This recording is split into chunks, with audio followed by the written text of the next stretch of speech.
Olá, meu nome é Tatiane, eu sou estudante do sexto semestre do curso de Gestão de Energia e Eficiência Energética da FATEC Campinas. O meu tema de TG é o licenciamento ambiental em parques eólicos e ele foi orientado pela professora Doralice Balan. Então, introdução. Então, para a gente começar a falar desse tema, o primeiro ponto a ser levantado aqui em questão é: a energia é um recurso fundamental. E isso é muito óbvio e muito claro para a gente. É muito difícil você não ver um ser humano utilizando hoje a energia elétrica. Eu, por exemplo, para gravar esse vídeo, estou utilizando energia elétrica, né?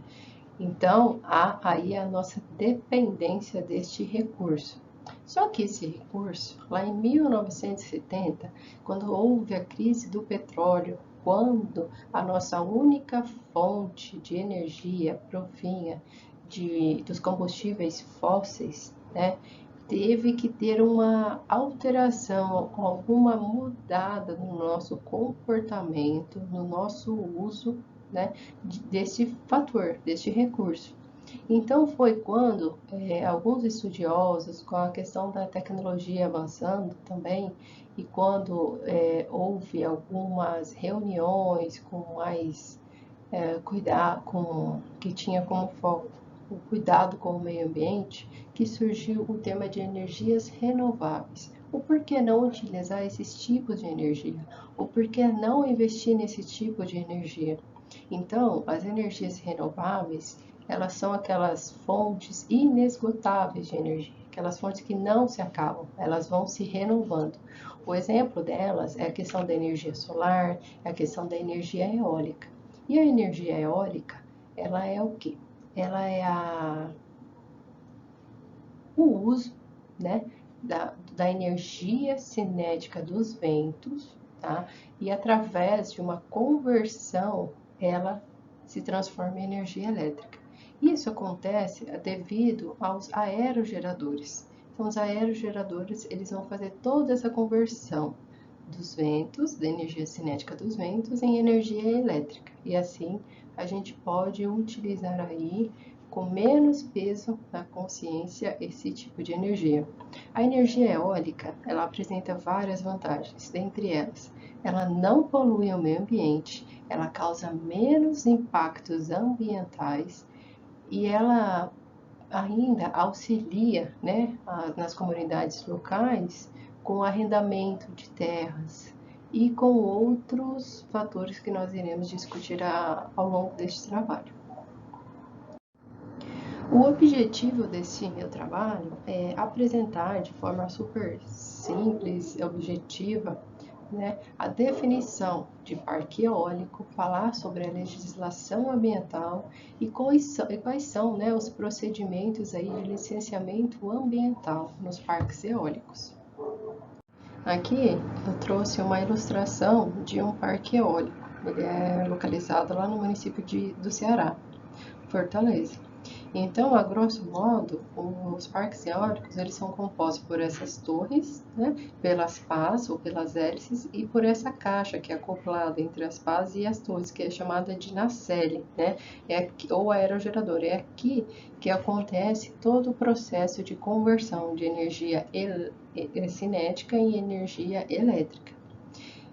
Esses parques, né, como já falado, a energia eólica, ela é uma fonte limpa, é uma fonte que não tem grandes impactos ambientais e muitos desses parques que temos aqui no Brasil são localizados no Nordeste, né? Porque lá a disponibilidade do vento ela é muito grande. Então, eles são construídos nesses locais para que possa aproveitar o máximo que puder dos ventos ali naquelas regiões para poder fazer a conversão em energia elétrica. Aqui é uma figura, né, que representa o primeiro parque eólico instalado no Brasil. Foi lá no município de Xangri-Lá, no Rio Grande do Sul, e foi em 2014. Quem implantou esse parque foi a Honda Energy. Então, o objetivo da implantação desse parque foi o seguinte: toda a energia produzida aqui nesse parque, ela seria utilizada para alimentar a fábrica né, da Honda aqui no município de Sumaré, em São Paulo. Então,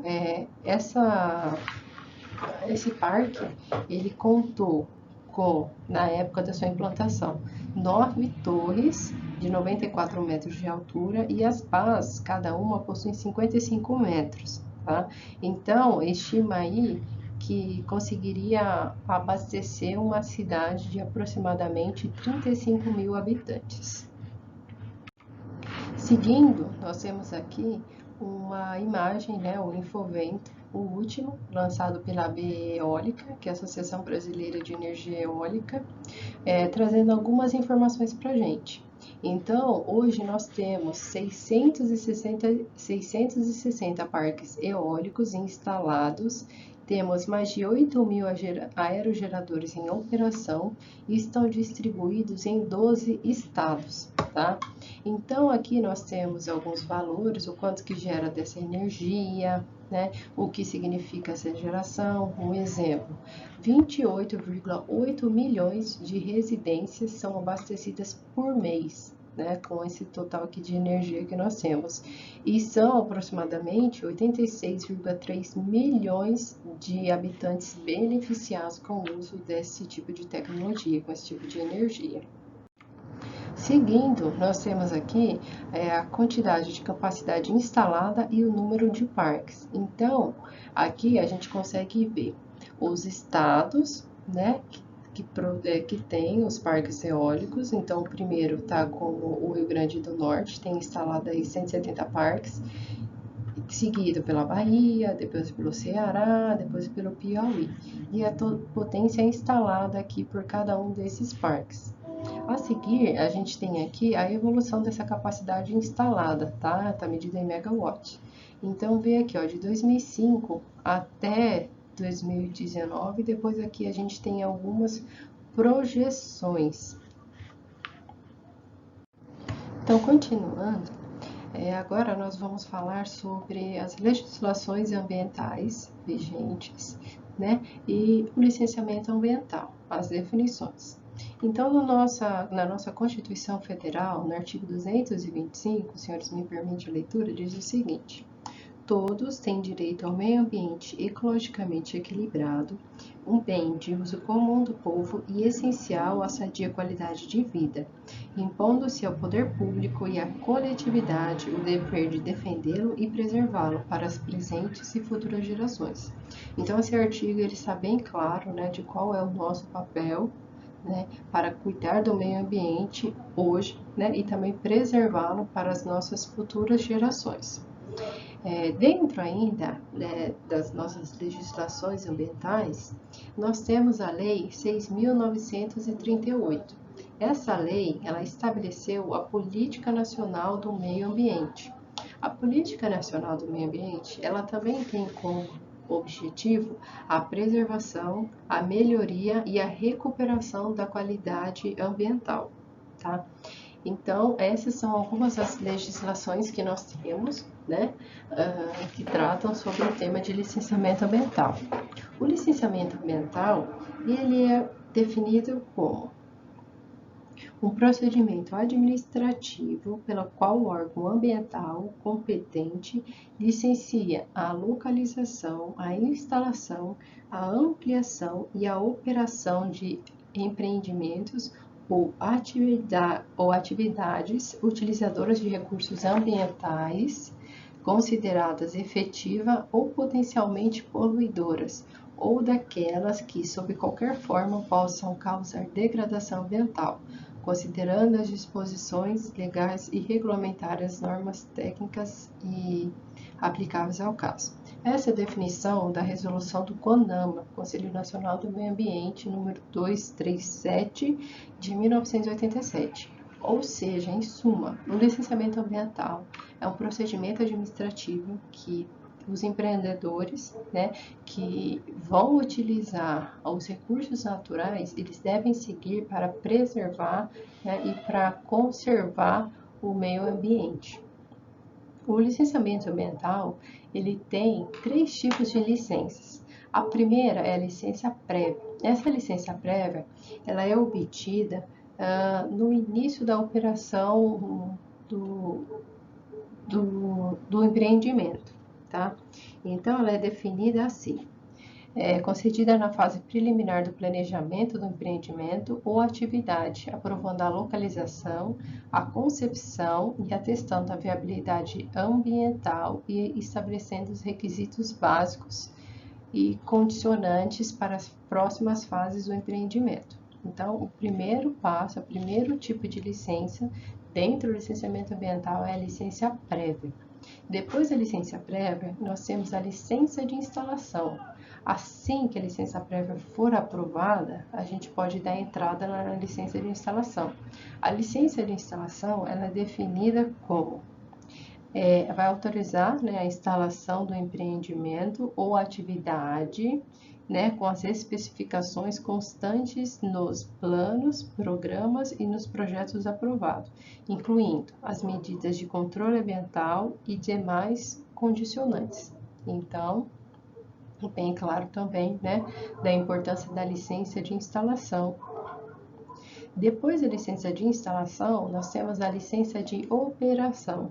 Essa licença de operação, ela vai autorizar, né, a operação efetiva da atividade ou do tipo aí do empreendimento, depois de ter visto que foi cumprido todos os requisitos aí das licenças anteriores.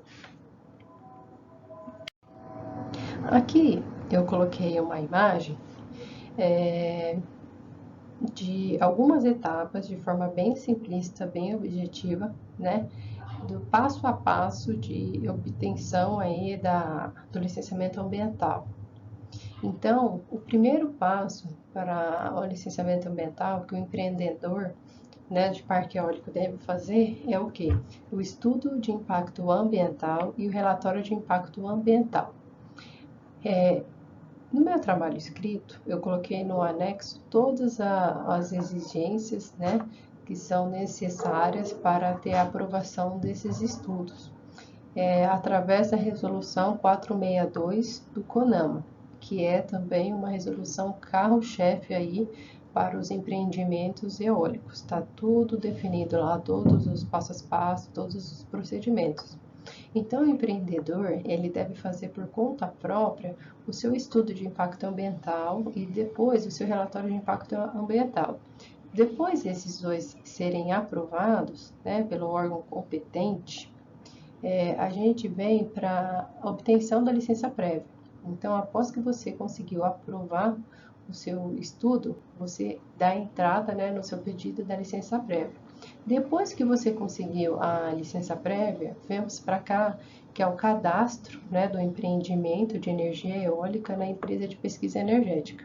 Esse cadastro aqui, ele também consta no anexo do meu trabalho escrito, né, e tem lá algumas exigências. Depois que é feito esse cadastro, é feito o que? A aprovação desse projeto MicroCity. Esse projeto, quem tem que fazer ele, que vai conter o layout do projeto, a quantidade de torres, a disponibilidade de cada torre, quem são os fabricantes, qual é a potência e outros demais fatores, é o próprio fabricante. Então, normalmente, né, quem faz isso daqui é o próprio fabricante. Depois da aprovação desse projeto aqui em Micrositing, é feito também a obtenção da licença de instalação.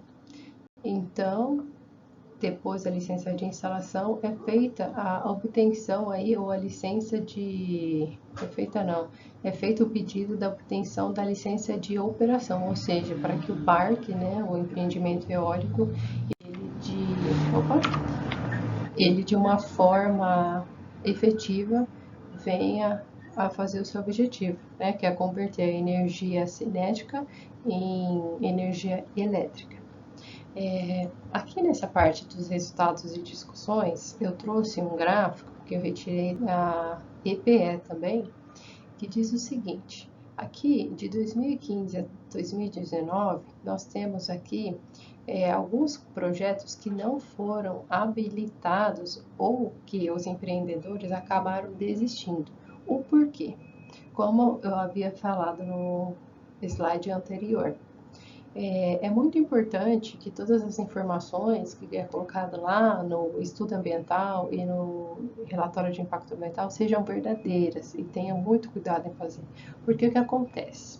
Alguns empreendedores não levam a sério ou colocam lá algumas informações que não são verdadeiras.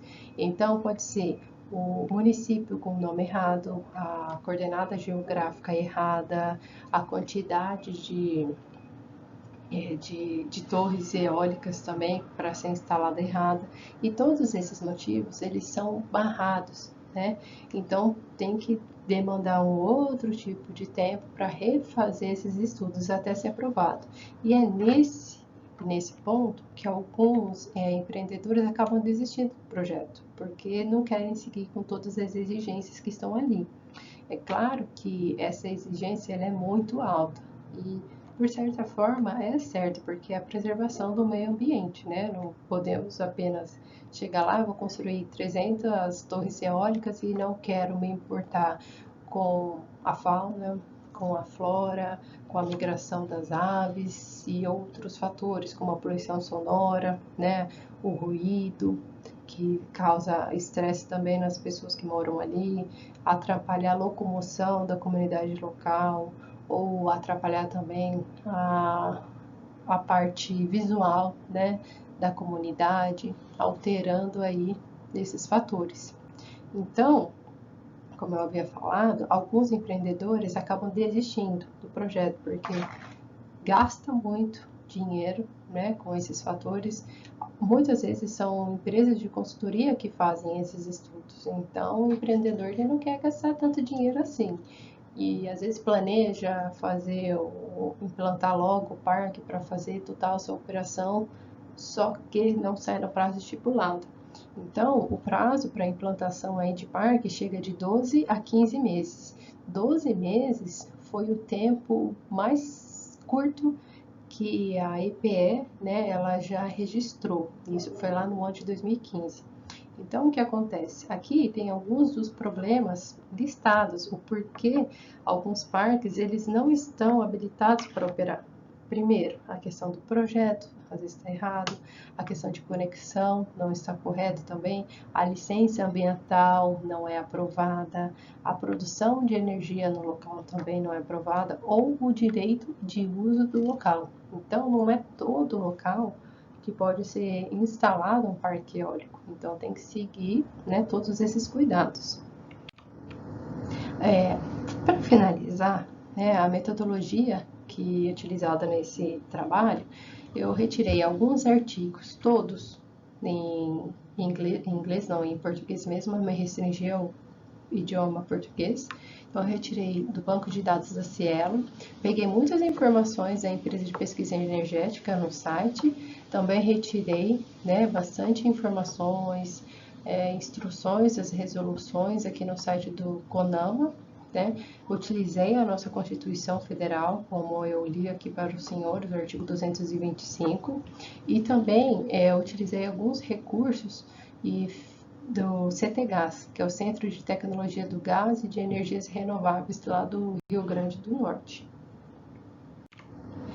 As considerações finais. O que eu consigo sugerir aqui para próximos estudos ou para um debate, né? Foi falado da alta exigência, né, dos requisitos aí necessários para a implantação dos parques eólicos. Então, isso é um fator que acaba afastando o empreendedor, porque o empreendedor fala, eu não quero demorar tanto tempo para instalar o meu parque, para fazer o meu parque operar, e eu não quero colocar todos esses tipos de informações.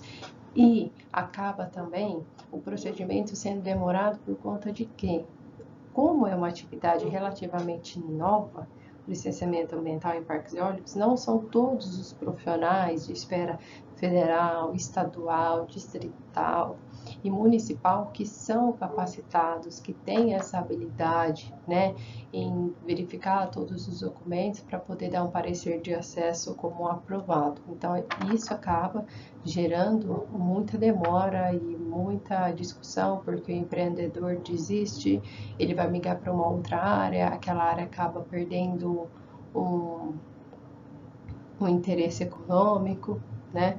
E também falta recursos. A falta de recursos aqui seria a questão dos profissionais, né? Que são capacitados e profissionais também que sejam habilitados para poder passar, né, essas informações para outros que não têm, né, no caso, esse tipo de estudo. E seria interessante também aqui fazer uma criação de um setor, seja de esfera federal ou até municipal, dependendo aí do caso, específico para atendimento só, né, dessas demandas que a cada dia vem aumentando.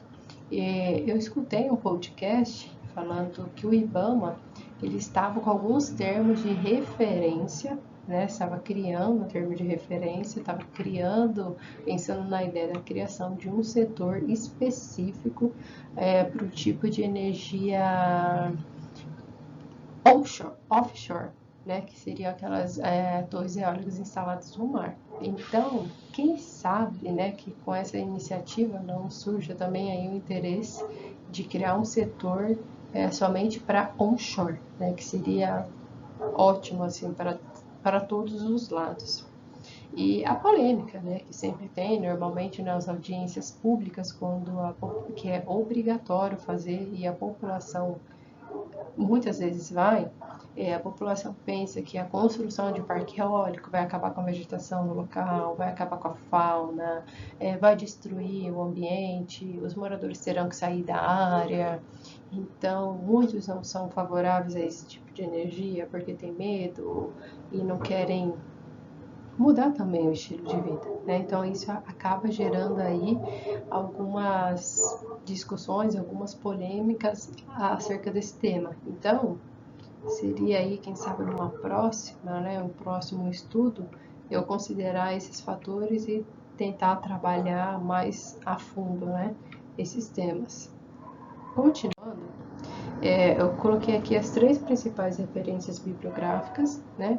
Como eu disse, a resolução do CONAMA 462, que é o carro-chefe para o licenciamento ambiental em parques eólicos. Utilizei aqui também a legislação ambiental aplicada à implantação de parques eólicos, da Rafaela Santos, que é do Centro de Gás e Tecnologia de Energias Renováveis. E também aqui seguir um trabalho feito pelo Leilton, né, e demais, que tem como tema a implantação de parques eólicos no Brasil, que é um tema muito interessante também. Ele traz muitas discussões que vale a pena e que eu consegui aqui trazer para o meu trabalho.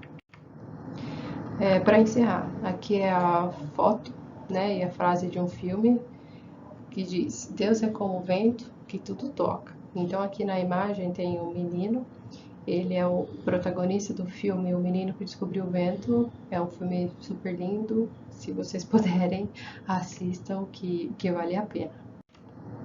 E aqui não poderia faltar uma fotinha minha do Moinho de Vento em Olambra, né? Agradecendo aí a professora Doralice pela orientação, pela paciência que ela teve. Agradeço aos senhores que estão assistindo também a minha apresentação. Espero que tenham gostado, espero que eu tenha conseguido atingir o meu objetivo, que era fazer de forma simples e clara, né, e bem objetiva, os pontos levantados no início deste trabalho. Então é isso, o meu muito obrigada.